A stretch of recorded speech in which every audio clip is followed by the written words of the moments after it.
حضرت مرشد عالم خواجہ غلام حبیب رحمۃ اللہ علیہ جلالی طبیعت والے تھے،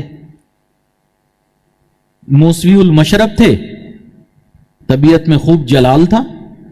ایک مرتبہ کوئی 2 حضرات آئے، کہنے لگے حضرت کوئی خدمت ہو تو ہمیں بتائیے گا۔ حضرت نے فرمایا ٹھیک ہے، موقع آیا تو بتاؤں گا۔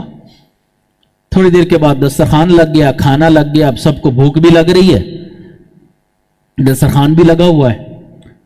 تو حضرت نے انہی 2 کو کہا کہ فلاں فلاں کو بھی بلا لو دسترخوان پہ۔ اب بھوک ہو، کھانا سامنے پڑا ہو، اس وقت کوئی کام کرنا پڑ جائے تو انسان کو تھوڑا سا تو وہ ہوتا ہے نا اٹھنے میں کہ اب میں اٹھوں جاؤں۔ تو حضرت نے دیکھا کہ اب اٹھنے میں نا ان کو سستی ہو رہی ہے، حضرت نے وہیں دونوں کو ایک ایک لگائی۔ فرمایا ویسے کہتے ہیں حضرت کوئی خدمت کا کام ہو تو ہم کریں گے، جب خدمت کا کام بتایا جائے تو سستیاں ان کی ختم نہیں ہوتی ہیں۔ تو حضرت اس طرح جلالی طبیعت کے تھے۔ ایک مرتبہ حضرت نے سفر پہ جانا تھا تو گاڑی مسجد کے دروازے پر کھڑی تھی۔ تو جب حضرت دروازے پر پہنچے تو حضرت کا جو خادم تھے جنہوں نے ساتھ جانا تھا وہ پہلے ہی گاڑی میں بیٹھ گئے کہ حضرت جیسے ہی گاڑی میں بیٹھے ہم روانہ ہو جائیں گے۔ جب وہ گاڑی میں بیٹھ گئے تو حضرت نے یوں دیکھا، فرمایا باہر نکلو۔ وہ باہر آئے، فرمایا پیر تو ہے یا میں ہوں؟ حضرت آپ ہی ہیں، تو پھر میرے سے پہلے کیوں بیٹھا ہے تو؟ تو حضرت کی ایسی جلالی طبیعت تھی۔ حضرت والد صاحب ایک اور واقعہ بیان کرتے ہیں، فرماتے ہیں کہ ایک مرتبہ مکہ مکرمہ میں ایک ساتھی نے حضرت کی دعوت کی کہ حضرت میرے گھر تشریف لائیے، کھانا کھائیے۔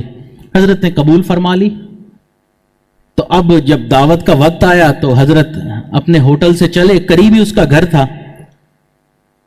تو راستے میں حضرت نے فرمایا کہ آپ آگے چلیں، مجھے راستہ بتائیں کہاں جانا ہے۔ نہیں حضرت آپ آگے چلیں، میں آپ کے آگے چلوں گا تو بے ادبی ہو جائے گی۔ تو حضرت آگے چلنے لگے۔ اب تھوڑی دیر بعد جب کوئی گلی آتی حضرت پوچھتے بھائی دائیں جانا ہے یا بائیں جانا ہے؟ حضرت یہاں سے دائیں جانا ہے۔ حضرت نے پھر فرمایا کہ بھئی مجھے راستہ معلوم نہیں، آپ آگے آئیں، راہبر بنے اور مجھے راستہ بتائیں، میں آپ کے پیچھے چلتا رہوں گا۔ لیکن ہر تھوڑی دیر کے بعد حضرت رک کے پوچھتے کہ بھئی کہاں جانا ہے؟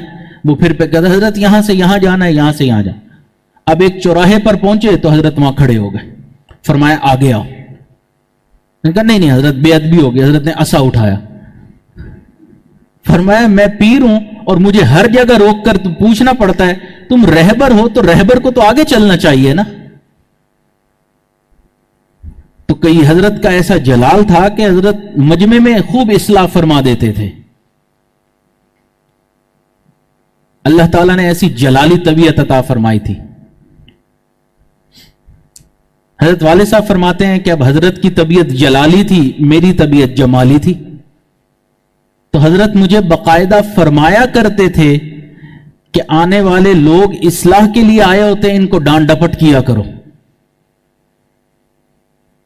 تو میں آگے سے عرض کرتا کہ حضرت جو سالکین میرے پاس آتے ہیں وہ بغیر ڈانٹ ڈپٹ کے میری بات مان لیتے ہیں، اس لیے مجھے غصہ کرنے کی ضرورت ہی نہیں پڑتی۔ فرماتے ہیں اس بات پر پھر مسکرا پڑتے تھے۔ تو ہمارے اکابرین نے اپنے اوپر ایسی محنت کی ہوئی تھی کہ ان کا غصہ ان کے قابو میں آ گیا تھا۔